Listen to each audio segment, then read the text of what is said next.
Elas na Jogada, mais um episódio aqui que a gente traz mulheres envolvidas no esporte, na TV, no rádio, no YouTube e, claro, a gente sempre se emociona, né? E fica incentivada também quando a gente vê histórias de mulheres, de meninas envolvidas com o esporte, hein, Cris? Pois é, e hoje mais uma envolvida com lutas, né? A gente vai entrevistar uma karateca que está se destacando. Vamos ver as histórias e a história dela aqui no Elas na Jogada. É isso aí, gente. Aumenta o som, hein, que o Elas já está no ar.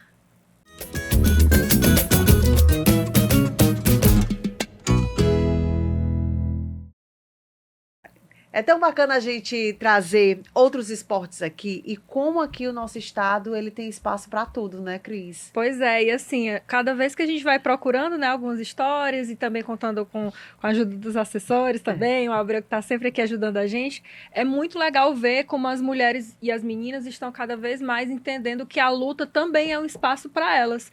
Semana passada a gente entrevistou a Maristela, né, Nascimento do MMA, e Verdade. hoje a gente recebe a Vivian de Fátima, do Karatê. Do Karatê, gente. A Vivi é de Karateca.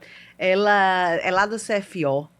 O CFO que sempre tem esses espaços para esses esportes, outros esportes, né, que a gente pode falar assim, não só o futebol, que é muito forte aqui no nosso estado, mas a gente também tem outras práticas, outras modalidades como o karatê e mulheres envolvidas nisso, hein, Vívia? Seja bem-vinda aqui ao nosso Elas na Jogada. Muito obrigada. Eu queria saber, nós queríamos saber o seu início aqui com o karatê. Como foi essa sua relação com o karatê? Você apenas 17 anos, deve ter começado muito jovem. Sim. E agora tendo o karatê, acredito, como uma fonte de inspiração, como um agente transformador da sua vida, que deve ter transformado, hein, Vívia? Com certeza.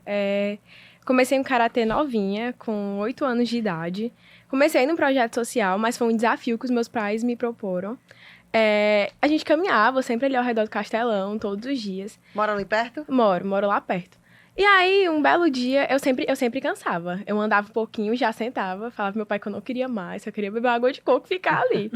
E aí, uma vez o meu pai, eu sempre vi os meninos lá com o kimono branco, né? Aquela coisa, fazendo os movimentos do karatê, o kata, enfim. E aí eu cheguei no meu pai, na minha mãe, e falei assim, eu quero fazer aquilo dali. E eles estavam treinando ao ar livre? Aham. É porque tem um espaço em frente à SOP que é livre, né? E aí, essas pessoas iam pra lá treinar karatê. E lá em cima, também no espaço que tem, tinha capoeira e tal. E aí, nessa brincadeira, o meu pai me desafiou a dar 5 voltas ao redor do Castelão. Uma criança de 8 anos que não aguentava nem dar uma volta direita. Eu falei, tá bom, eu vou. Mas depois o senhor vai me matricular lá. Eu vou fazer uma aula experimental. Aí ele, tá bom, né? Vamos lá. Dei as 5 voltas, morrendo. Eu lembro exatamente até hoje, tipo assim, porque foi um marco. E aí, depois disso, a gente foi lá. E ele não queria ir, viu? Ele não queria ir, nem ele, nem minha mãe. E eu me dar um bolo e a gente voltar pra casa. E aí eu fui lá, conversei com as professoras, que era a Kessia e a Juliane Naira. Tenho um carinho enorme por elas, apesar do projeto não existir mais. E aí eu fui lá, matriculei. Faixa branca, um mês depois, eu participei do meu primeiro campeonato de kata, que são os movimentos do karatê. E eu fui medalha de prata. E aí eu olhei para aquilo e falei, eu quero isso, eu quero construir uma vida nisso. E aí foi passando o tempo e tal. E infelizmente o projeto fechou por conta da pandemia. Eu cheguei lá até a faixa vermelha, mais ou menos. E foi muito triste, sabe? Porque, querendo ou não, aquilo ali eram muitas crianças e muitos jovens que precisavam daquilo, né? E eram meninos e meninas, né? Meninos e meninas. Exatamente, de todas as idades possíveis. E aí, eu fiquei mais ou menos durante o período do lockdown, da pandemia, sem treinar karatê. E aí eu consegui uma vaga para treinar com o professor Ocean Leite, que é uma das referências, não só do Ceará, mas do Brasil, de karatê. E que eu tenho ele como um pai, eu treino com ele até hoje, assim, é incrível. E aí eu consegui uma vaga para treinar na academia dele. E aí eu treino lá até hoje, assim, foi onde eu comecei a trilhar o meu caminho todinho, dentro do karatê mesmo. E aí, eu entrei no CFO, eu olhei pro CFO assim e falei, eu quero treinar aqui também. Como é que faz? Como é que é? Assim, aí eu entrei no Instagram do CFO e eu vi, mais ou menos, quando é que ia ser a inscrição, né? O período de inscrição e tal. Aí eu submeti, né, os documentos e tal. E aí eu fui fazer a prova prática e eu passei. Aí eu sou da primeira turma do CFO de Karatê, de 2023. E assim, já trilhei caminhos, assim, lindos dentro do CFO. E pretendo, assim, continuar nisso, né? Nesse ramo do esporte, apesar de ser uma coisa muito difícil, querendo ou não. No CFO a vantagem é porque é gratuito, né? Isso. Você participa de uma inscrição na seleção, se inscreve, participa de seleção, e aí você tem esses cursos que te dá ainda mais disponibilidade, né? Te aperfeiçoa mais em busca aí dos objetivos. Muito bacana ver esse crescimento assim do. Depois ela vai dizendo sobre esses. Ela disse que foi conquistando muitas coisas, né? Vamos até já falar sobre essa trajetória aí, apenas 17 anos, viu, gente? E as medalhas. Você devia ter trazido as medalhas. Verdade. Não me disseram, senão eu tinha falha trago. nossa também, né? Tinha trago também. Vivian, fala um pouco, ainda falando sobre o CFO, fala um pouco como é que funciona, quem tem interesse de ir, de saber como é. Eu nunca treinei karatê, mas fala um pouquinho dessa estrutura e de como a pessoa pode ir lá, caso tenha interesse. Assim, no CFO, pelo menos na parte do karatê, tem a turma de rendimento e a turma dos iniciantes, né? Que são em dias diferentes da semana, justamente para não ter um impacto maior das idades, né? Querendo ou não, porque é muito diferente. Os níveis, né? E aí, os treinos dos iniciantes, se eu não me engano, é terça e quinta. E o nosso da turma de rendimento é segunda, quarta e sexta. Mas eu não sei quando é que vai abrir um processo de inscrição novamente, né? Porque estamos passando por coisas no CFO. Sim. E como qualquer outro órgão, não do governo em si, né? Mas que precisa também desse auxílio. E esperar mesmo que essa estrutura realmente melhore, assim, para que esses atletas possam ir lá e buscar, né? Não, a dúvida é, eles realmente abrem uma chamada para que isso ocorra, né? Certo? Isso, abrem uma chamada pública para que essa galera interessada possa se inscrever e ir lá tentar essa vaga. Isso, só que normalmente abre um edital agora no começo do ano, né? Só que esse edital ainda não abriu. Assim, para as pessoas irem mesmo, ver. Qualquer coisa, olhar no próprio Instagram do CFO, nos meios de comunicação, para ter essa noção mesmo, pra né? Acompanhar, né? Isso, porque muita gente me pergunta também, Vivian, aí, quando é que vai abrir o processo de seleção do CFO? Eu não sei te dizer. Porque normalmente eu entrei na turma da seleção de maio, se eu não me engano. E não abriu nada ainda. Vai olhando no Instagram, né? Que tem mais informações lá, né, Vi? O que o karatê te transformou, hein, Vivian? O karatê me transformou numa mulher muito forte, assim... totalmente diferente daquela criança que começou. O karatê mudou minha perspectiva de vida. É uma filosofia de vida, querendo ou não. Treinar o karatê vai além do tatame. Todas as regras do Dojo Kun que inspiram a gente. Respeitar acima de tudo, conter o espírito de agressão, criar um intuito de esforço. E tudo isso que a gente não implante só isso dentro do nosso tatame, entendeu? Mas sim dentro da nossa vida. Respeitar o nosso adversário. Porque eu acho que isso é uma das coisas mais, assim, impactantes, sabe? Querendo ou não, a gente vê certas pessoas que não têm o respeito. Respeito mútuo do meu próprio adversário. Eu não sou adversário, vamos supor, da Denise, quando eu saio do tatame. Não, isso não é pra existir.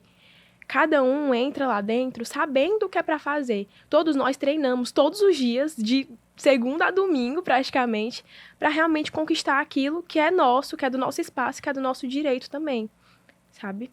E assim, o karatê, ele me transformou muito. Ele transformou a minha perspectiva do que eu queria pra minha vida, né? Eu terminei o 3º ano passado. Eu nunca quis fazer uma faculdade na área do esporte. Mas não era uma coisa que, tipo assim, meu Deus, Vivian, como assim tu não quer? Mas é porque eu sempre me identifiquei muito na área da educação também, sabe? Legal. Eu estudo atualmente na UES, eu faço geografia, sou bacharel em geografia. E, assim, é muito significativo que o próprio karatê me transformou dentro da minha própria vida. Eu ganhei uma bolsa de iniciação científica no meu ensino médio, justamente por conta do karatê, por conta das Olimpíadas Escolares, da UNHB e da OSCE, a Olimpíada de Ciências Humanas e a Olimpíada em História do Brasil. E que, assim, não é só o karatê, sabe? O karatê, ele abre para muitas coisas da vida também. Não é só deixar no esporte, mas sim trazer ele para sua vida. E contribuiu muito, né? Muito, muito mesmo, muito.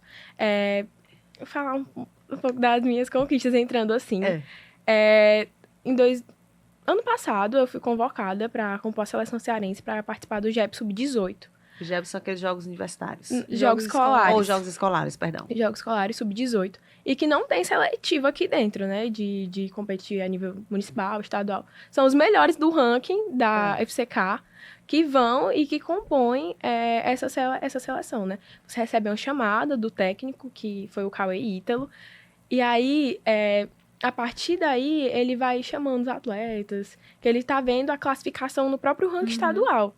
E aí eu fui concorrer uma vaga para competir o Mundial Escolar, que é em Bahrein.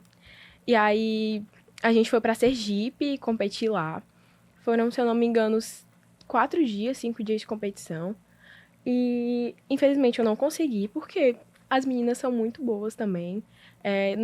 Nunca vou desmerecer minhas adversárias, jamais. É um nível muito alto, entendeu? E que, querendo ou não, a gente tem que subir de degrau em degrau e ir ponderando aquilo, né? Eu fiquei... na série bronze, prata e ouro. São 3 séries de como é que se chama? De categorias, assim, né? Que vai subindo a colocação. Conforme as lutas você vai ganhando, você vai subindo, né? Como se fosse um pódio, assim, um ranking. E aí eu fiquei em 3º lugar na série prata. Ainda foi uma coisa, assim, muito wow, porque eu competi com umas 27 meninas, assim, que tinham na categoria. Só compete com mulher, né, Vivi? Só compete com mulher. Não pode competir com... Não pode ser misto? Não pode. Até mesmo por conta da questão da força, do peso. Tudo isso tem que ter. Tem a pesagem, tem tudo antes da própria competição. Sim. E aí foi uma coisa muito grandiosa na minha vida, sabe?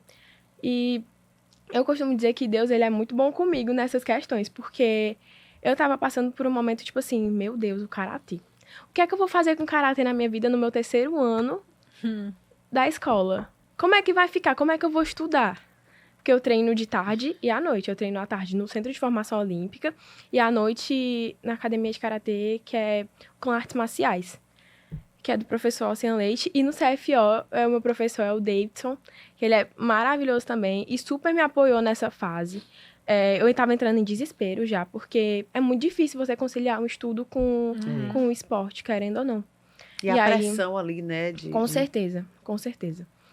E eu cheguei no Davidson e eu falei, eu não sei o que é que eu vou fazer. E ele, você vai manter a calma, e você vai conseguir levar isso. Vamos ver, vamos ter um horário para estudar, vamos ter um horário para treinar, vamos ter um horário para focar em outras coisas também. E aí ele super me ajudou, super me acalmou. E quando foi em julho, eu passei para a UES, eu saí assim na metade do 3º ano da escola.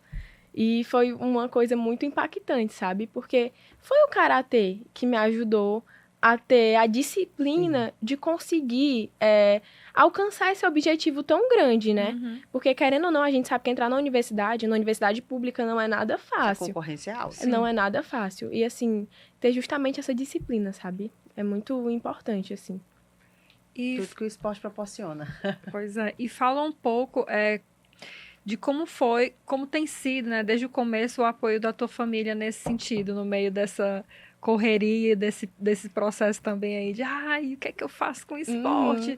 Eu sei que você já contou aqui no começo que, teu pai te desafiou, né, teve tudo isso. E como é que tem sido esse suporte a todos esses anos? Ave Maria, eu não tenho o que dizer dos meus pais, porque eles me acompanham em cada fase da minha vida, me dão um suporte imenso. Acho que todo mundo que tá ao meu redor fala, meu Deus, eu queria ter teus pais, sabe?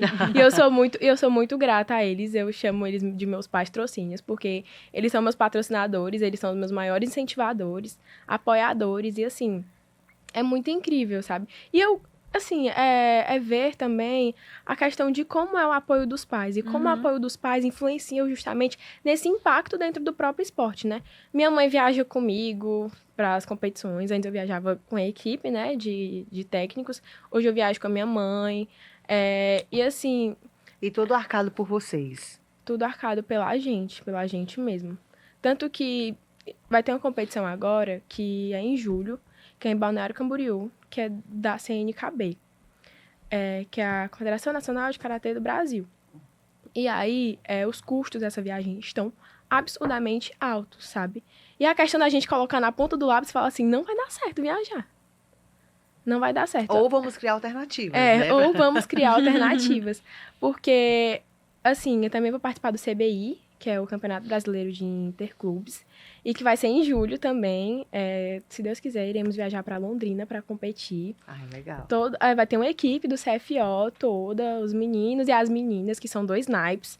Graças a Deus a gente conseguiu entrar nos 2 naipes no Karatê, né? Porque é o primeiro ano do Karatê no CBI. Primeiro ano do Karatê do CFO no CBI, né? Isso é muito importante pra gente levar os nossos atletas, pra gente testar. E justamente ver como é que tá nessa questão, né? E assim, voltando pra questão dos meus pais. Os meus pais são os meus maiores incentivadores, eu não tenho o que dizer. Se não fosse por eles, eu não tenho tempo pra, sei lá, ir da faculdade pro CFO, ir pra casa e fazer qualquer coisa. Porque a qualquer momento meu pai tá lá com o carro, minha mãe me ajudando. Porque querendo ou não, a gente sabe que a gente fala assim, são as mesmas 24 horas do dia pra todo mundo. E não é assim. Não é assim. Cada um tem sua vida, cada um tem sua oportunidade. Sua estrutura. Exatamente, exatamente. Eu sei que eu sou uma privilegiada porque eu tenho um transporte próprio, né? Mas eu sei que tem gente também que tem que pregar transporte público e que isso dificulta muito, sabe? Por isso que eu não acho esse discurso de meritocracia muito relevante, entendeu? Tem algum momento que os teus pais olham assim, como é que pode essa menina tá indo competir fora? Era só uma brincadeira, a gente só queria que ela caminhasse ao redor do Castelão. Sim. Só queria que ela tivesse um pouquinho só de ritmo no Castelão. Sim, uma das coisas mais engraçadas assim, né, impactantes, assim, que alguns pais nunca deixariam uma criança viajar, uma criança de 13 anos viajar sozinha pro Rio, sozinha assim, né? Com o suporte da delegação cearense. Mas sem pai, sem mãe. Sem pai, sem mãe. E assim, foi uma coisa muito doida, que em 2021 eu participei do GEB Sub-14, eu fiz a seletiva municipal, estadual, e passei para competir o nacional no Rio de Janeiro. E aí, a minha mãe olhou para mim e falou assim, tu vai querer ir mesmo? Vai ter coragem? Aí eu, claro que vou. É meu sonho, eu vou sim. A mãe achando assim, não, mãe, eu tô com medo. Não, eu vou. Eu vou sim, eu vou. Aí ela, eu só vou deixar tu ir porque é um sonho. Porque senão, nunca que eu ia deixar tu viajar de avião sozinha. Porque querendo ou não, na época eu não conhecia os chefes de delegação, né? Por mais que tivesse toda a papelada, assinada. Aqui em Fortaleza só tinha você? Não. Aqui de Fortaleza, não. Mas tinha os meninos do interior também que passaram, de Itapipoca, Jaguaruana. Tinha gente do Ceará. Tinha gente do Ceará, era uma delegação do Ceará. Isso eu tinha 13 anos nisso daí. Nunca tinha viajado sozinha, não jamais. Conhecia o pessoal? Não conhecia o pessoal. Me enturmei na hora, assim, de chegar no aeroporto e falar assim, Oi, gente, tudo bem? Vou partilhar uma semana com vocês, assim. Vamos viajar juntos, vamos conversar, vamos virar amigos. E aí foi quando eu viajei pro Rio de Janeiro. E foi a minha primeira experiência, assim, maluca. Porque eu fui competir no Parque Olímpico do Rio. E foi uma coisa muito massa. Tipo assim, é uma experiência, assim, que eu acho que todo atleta deveria ter, de participar de uns Jogos Escolares. Foi uma experiência, assim, top. Mas essa experiência tem uma coisa muito inusitada que aconteceu. No meu segundo dia de viagem, eu peguei uma infecção urinária. Eita. Pra competir. Eu ainda ia competir. Eu ia competir Era um dia. Bebendo pouca água, hein, bichinha? Bebendo pouca água. E aí pegou e eu fiquei desesperada. Dá uma disposição, né? Com certeza eu sentia muita dor. E aí eu liguei chorando pra minha mãe. Mãe, eu quero ir pra casa.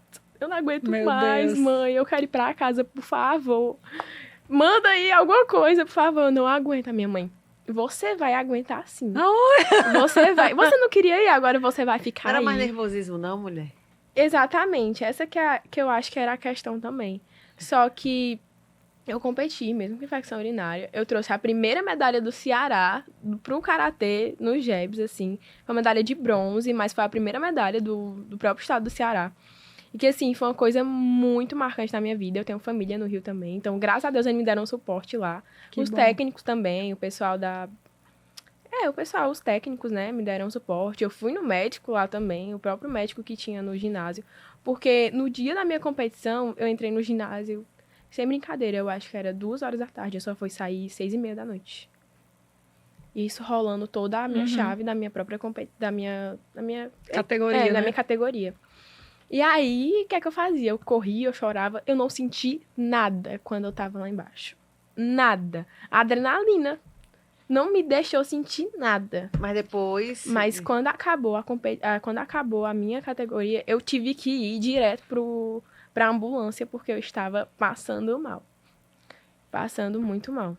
Mas deu tudo certo, né? Mas deu tudo certo, Gente, graças a Deus. Pra você ver, né, assim. Que Eu tava doente, mas lá embaixo eu tava É porque o ótima. esporte, ele... Ótima. Eu não sei, não sou atleta, mas o que é que eu imagino? Que o esporte, ele te transforma, né? Quando você tá num momento decisivo, principalmente, o esporte, ele te enfeitiça, não sei, ele entra no teu corpo de uma forma que você não consegue nem pensar em outra coisa, a não ser conquistar um resultado positivo, hein, Vívia? Isso mesmo. E isso é muito bacana ter essa relação, assim, de amor, de transformação, né? Que o esporte está fazendo na sua vida, que o karatê em específico está fazendo na sua vida.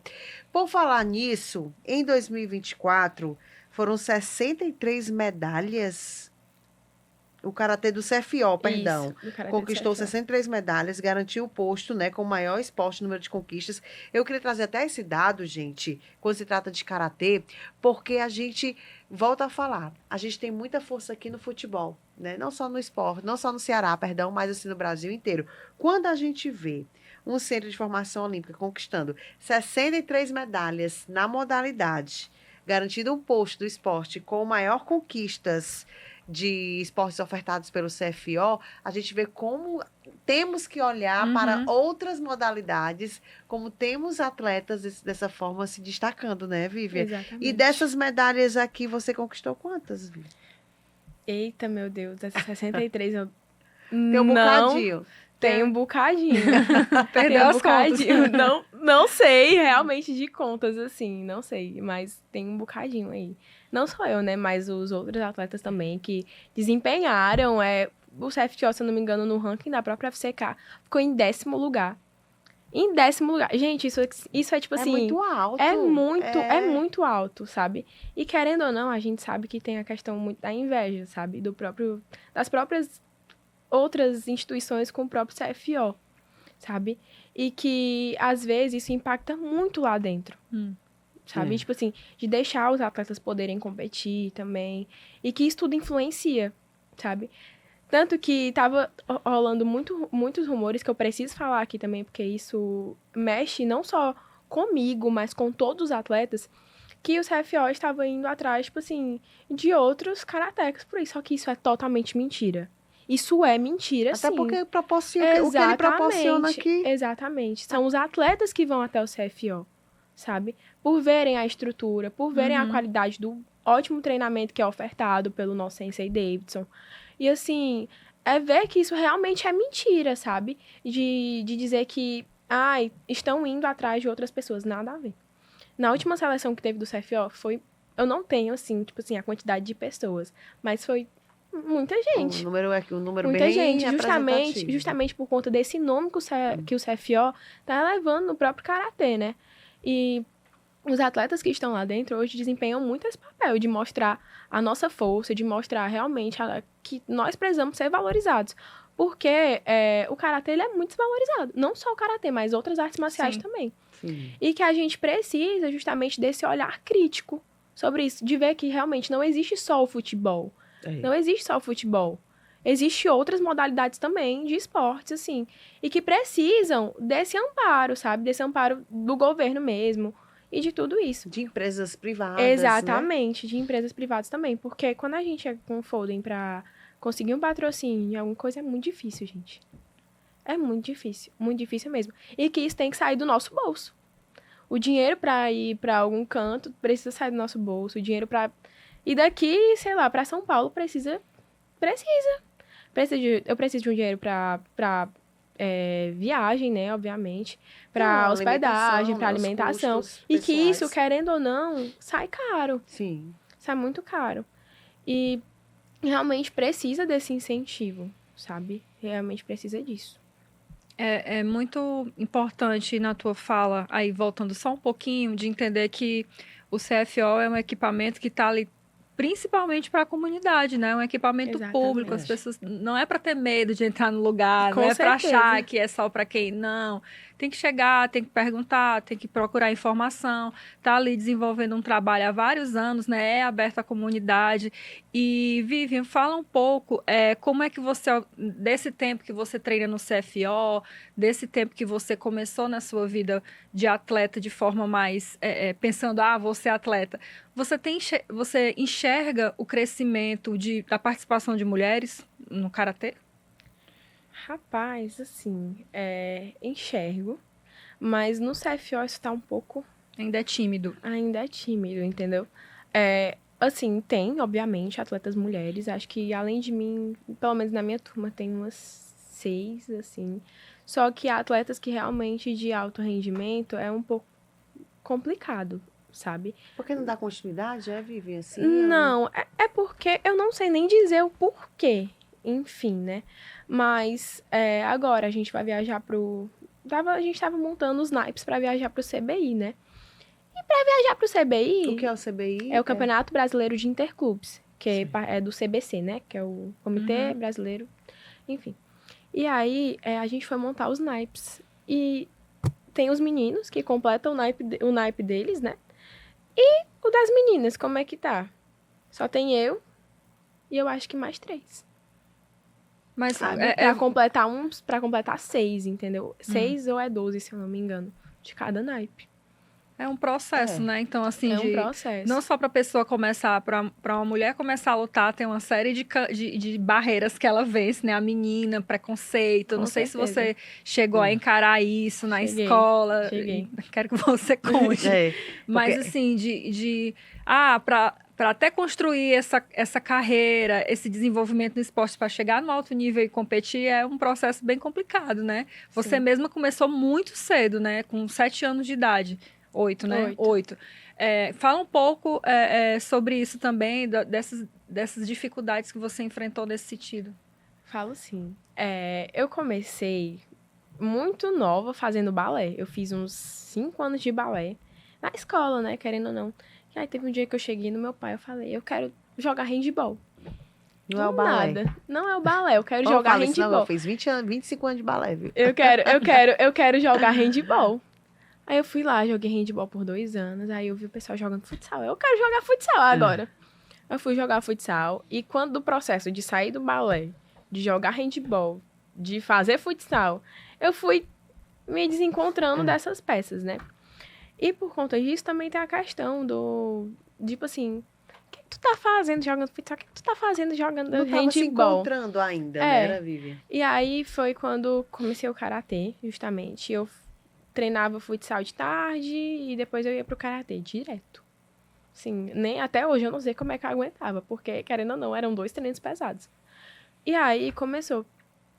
Por que tá nesse esporte de luta? Tu virou macho agora? Tipo assim.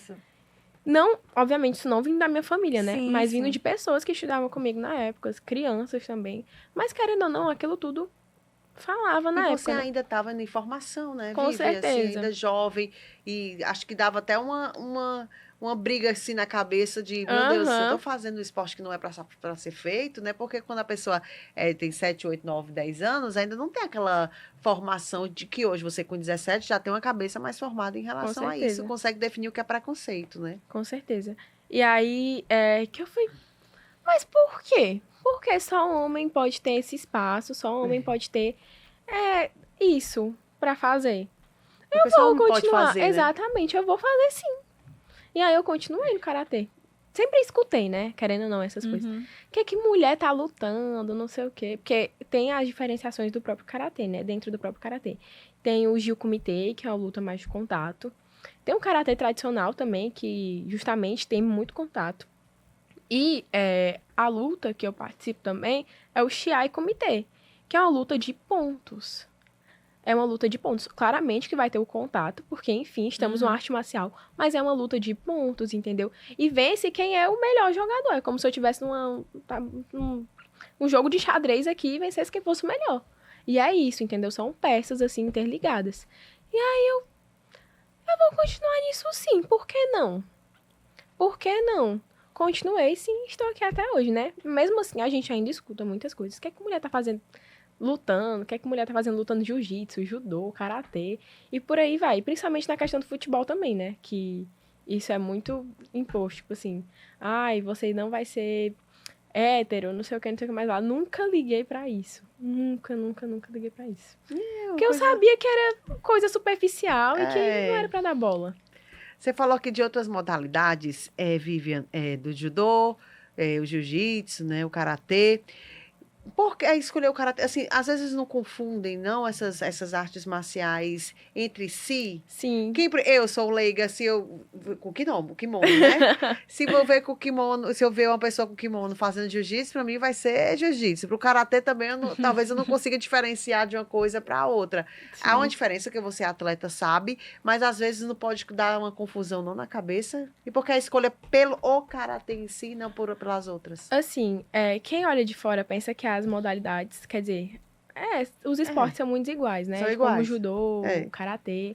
Kimono do mesmo jeito, do mesmo branco, jeito, pois é. Mas não tem absolutamente nada a ver, assim. Eles não são interligados, assim? Não, pela história do karatê e do judô, tem, né? Por conta do Jigoro Kano, se eu não me engano, que é do judô. E que influenciou um pouco no karatê ali. Mas, assim... O taekwondo também, né? Usa o kimono, às só vezes. que usa, o dele só que é diferente, né? É diferente, né? Só que não são parecidas, assim. Claro que cada esporte se complementa, sabe? Assim, eu nunca fiz outra arte marcial além do karatê. Nunca fiz. E que pra mim foi uma escolha logo de cara. Eu não me vejo lutando. Obviamente que o karatê tem o chão também. Porque as pessoas não pensam que karatê é só em pé. Mas não é. O karatê é uma luta no chão também. É diferente, claramente, do judô, mas que a gente precisa, às vezes, da base de outras artes marciais para conseguir fazer certas coisas, como o próprio boxe também, para dar os socos, essas coisas assim. O nosso professor de karatê também é professor de boxe, professor de Krav Maga, de muitas coisas, entendeu? E que, querendo ou não, ele leva isso pra gente dentro do próprio karatê e mostra, olha, é porque o cara faz isso assim. Mas aqui vocês vão fazer isso e isso assim, entendeu? Como a diferenciação dos próprios chutes, do próprio Muay Thai, pro próprio Karatê também. É diferente, sabe? Mas a gente só percebe quando é diferente, quando a gente tá inserido dentro da própria arte marcial, que a gente tem propriedade pra falar. É diferente, sim. Entendeu? Eu olho assim, Cris, e pra mim eu confundo tudo, ó. Se não tiver informando qual é a modalidade, eu não consigo entender, não, né? Se reparar, os kimonos são diferentes. São parecidos, é tipo assim, amarrar as faixas, faixa e não? tal, mas são diferentes, sim. Você pode perceber que o kimono do jiu-jitsu, ele é muito mais grosso que o do judô, vamos supor assim. E o do karatê, ele tem um kimono grosso também, mas ele não é tão grosso quanto o deles, entendeu? Eu falo nem só da vestimenta, né? Mas eu falo também dos movimentos. Sim. No chão, jiu-jitsu também vai pro chão, né? Sim. Vai, o jiu-jitsu é assim, acho que é no chão, assim, né? Mas o karatê, ele é uma arte marcial. Eu sou do karatê Shotokan, que é um estilo de karatê. Já é um outro estilo de karatê. É um estilo de karatê que tem, mas se eu não me engano, existem 8. Eu não vou dizer tudo aqui, porque eu não vou lembrar. Mas existem vários outros estilos. E o karatê Shotokan, ele justamente é isso, é a base mais baixa. Quando eu tô fazendo os movimentos do kata, tem justamente essa fluidez da base ser mais baixa. Já tem outros estilos que são um pouco mais alto, a base, que são diferentes, os katas, mas que levam ao mesmo fundamento. Tem sabe? soco, não? Tem sim. Tem soco. E é o que a gente... Soco, perna, chute, é o que a gente mais treina. Tanto que eu digo que as pessoas não pensam que o karatê vai pro chão, justamente por conta disso, que a gente fica muito em pé, fazendo os movimentos, lutando. As pessoas não pensam, sabe, na aplicação dos próprios katas, que é o bunkai do kata. Quando eu fui passar agora pra faixa preta, em dezembro, foi uma coisa muito... Passou o ano todinho estudando, porque é difícil.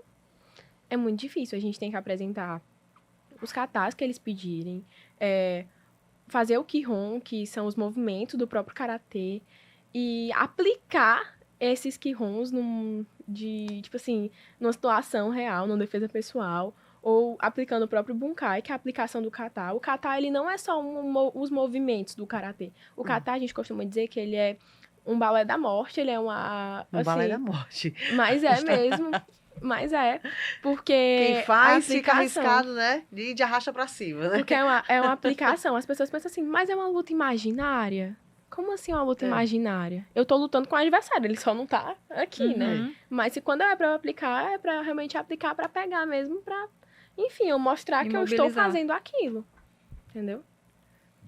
Nossa, Boa. A aula, né? Deu a aula aqui. E o karatê você pode treinar só? Não, não dá pra treinar só, né? Pode, Dá. o kata.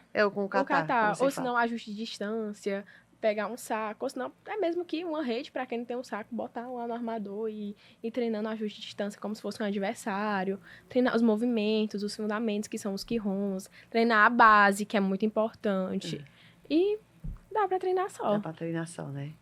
É muito curioso, Denise, assim, ela explicar, assim, né, com tanta didática, falando do esporte e tudo, e a gente estava comentando aqui sobre como as pessoas ainda têm, você mesmo falou, né, a gente tem dificuldade de saber a diferença de um para o outro, e aí eu lembro de como é muito importante, as Olimpíadas são muito importantes para isso, né? Porque a gente tem ali o maior evento esportivo do planeta sendo televisionado praticamente o dia inteiro, em vários canais.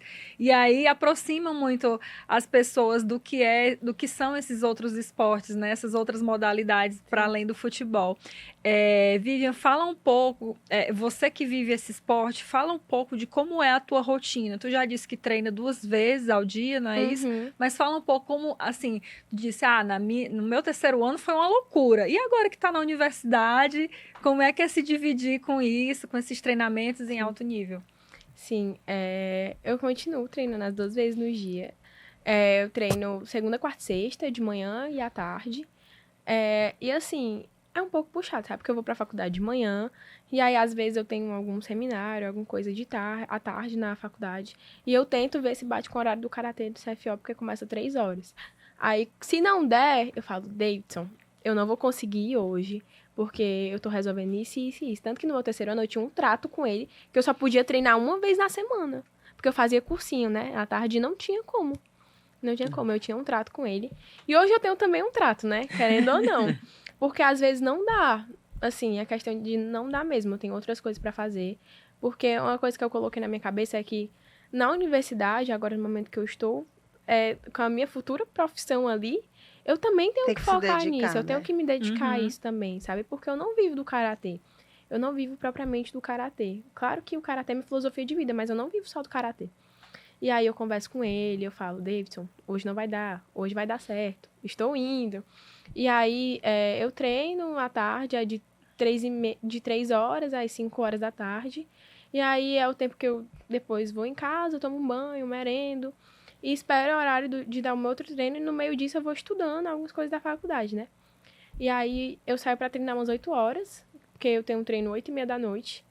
E aí eu chego em casa umas 10 horas da noite. Assim, eu já estou exausta. Tem dias que eu fico...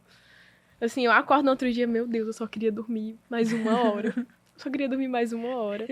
Mas realmente essa questão do sacrifício também. Querendo ou não, se é uma coisa que você quer, se é uma coisa que você almeja, você vai atrás, você vai buscar. Tem que se organizar, se conciliar de alguma forma, né? Exatamente. Né, Vivian?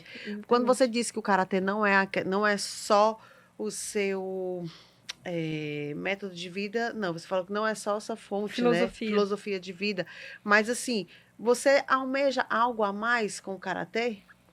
Além dessas competições, a Cris falou aqui sobre Olimpíadas, tem algo a mais, assim, que você, mesmo com essa vida agitada, tentando conciliar os estudos com o esporte, o que pensar mais à frente da Vivian com essa relação de amor aí com o karatê? Almejo, sim.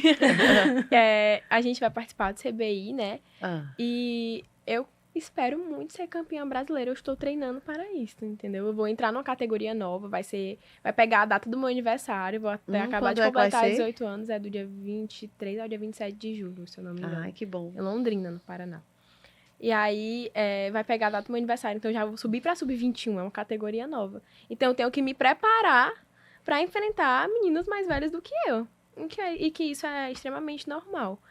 Mas eu espero treinar muito bem e próximo ano conseguir disputar uma seletiva nacional, quem sabe? Pra entrar na seleção.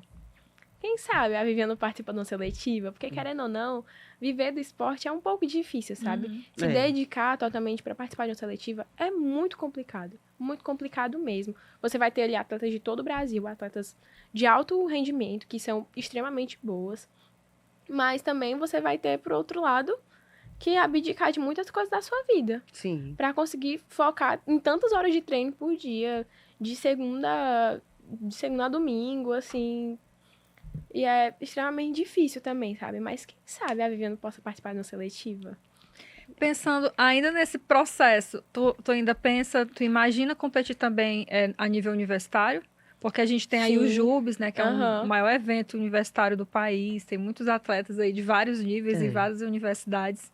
Penso sim, inclusive eu vou atrás disso na UES, ver realmente como é que isso funciona, né? Porque eu não sei se a minha idade influencia alguma coisa, que eu tenho 17 anos, não sei se influencia alguma coisa, porque o JUBES é os jogos universitários, né? E tem as categorias próprias para competição, mas eu vou atrás de me informar. E eu penso, com certeza, em participar do JUBES, assim, uma das coisas mais significativas para mim, porque eu saí do terceiro ano e falei assim, eu vou competir o JUBES também. Irei conseguir entrar na seleção cearense para competir no próprio JUBES. Pra quem não tá assim, não tá muito querendo, tá querendo demais, né? A mulher competitiva, viu? Olha, de participar de uma seletiva, chegar na seleção brasileira. Isso, entrar na seleção brasileira. Entra na seleção brasileira, aí é um passo também para pensar em Olimpíadas, não? Só que o karatê, ele não é mais olímpico. Tem essa questão também, né? Que desde que saiu de Tóquio e entrou o skate, se eu não me engano. Foi no último aqui, né? Bem lembrado. Que não é mais olímpico. Isso é uma das coisas que eu acho mais Mas chocantes. Foi pela quantidade, poucas, não foi não? De atletas em relação à categoria?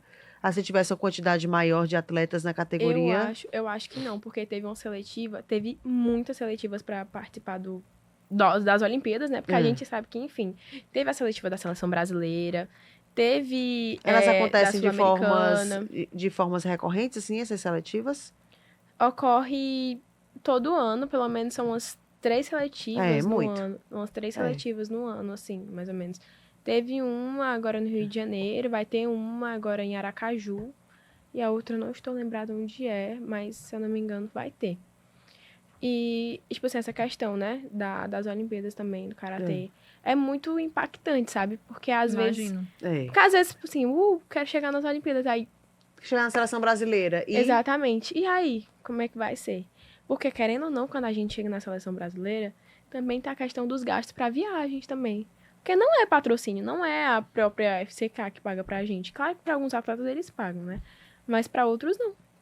Tipo assim, acho que eu não sei dizer ao certo, porque eu nunca viajei, assim, a nível mundial, alguma coisa assim do tipo.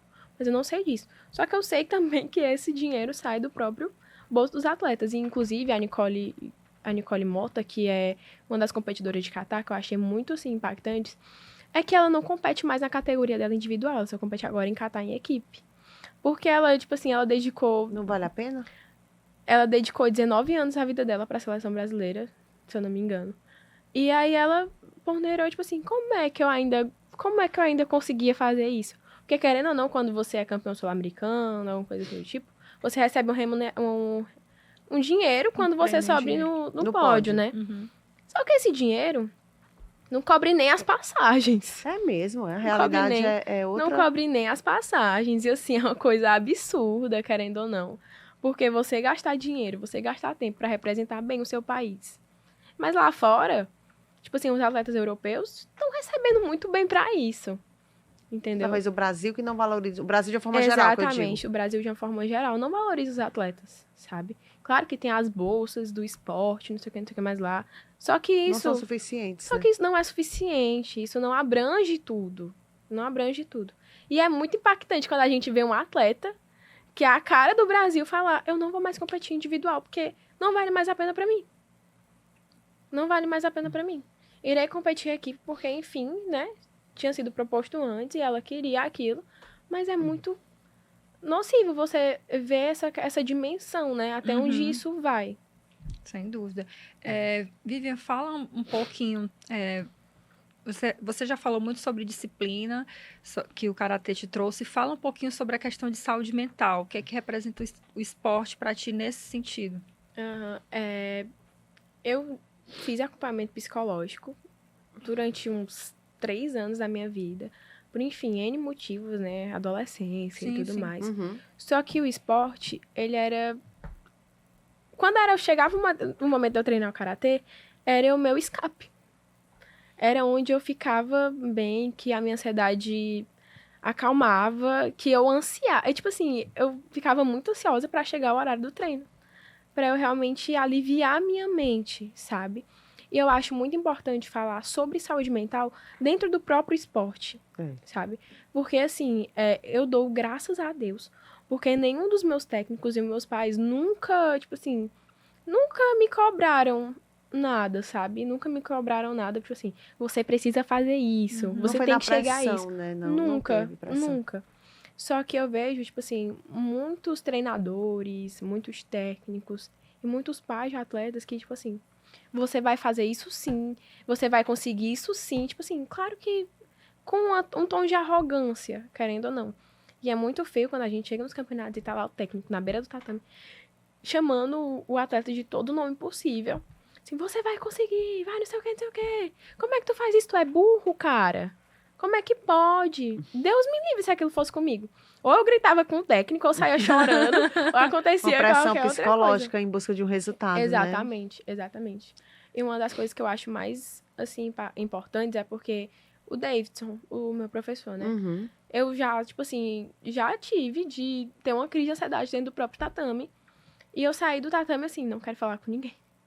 E eu fui chorar lá fora, porque, enfim, né? É um momento meu. Sim. E aí ele chegou do meu lado e falou, olha, você é boa, você sabe disso. Vai ficar tudo bem, foi uma vez, não precisa ficar assim.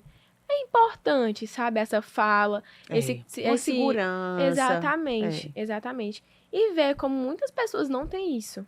E como é que tá a cabeça dessas pessoas hoje, sabe? E realmente procurar um auxílio psicológico mesmo. E ver que onde não te valorizam, tem cantos que te valorizam sim. E que muitas vezes eu falo disso, e eu vejo atletas de alto rendimento que se sujeitam a isso. A passarem por isso. E eu acho inadmissível. Feio demais. Que não precisa, né, dessa pressão psicológica em busca de uma alta performance. Exatamente. Não é isso, Vivian? Olha, o papo tá tão bom e a gente já tem que encerrar, viu, Vivian? De Fátima, karateca, trazendo todos esses destaques, esse amor que ela tem ao esporte, em especial o karatê, e como o karatê transformou a vida dela. É sempre muito bacana. E uma jovem, 17 anos, tem muita coisa ainda pela frente, minha filha, né? Assim, e como o karatê vem te ajudando, né, de transformar como uma mulher, como uma cidadã. Eu acho que é essa transformação que a gente precisa do esporte, sabe, Vivian? E te ajudando na faculdade, sabe? Te ajudando na tua vida. E não é só chegar ali no tatame, né? Dar porrada em todo mundo.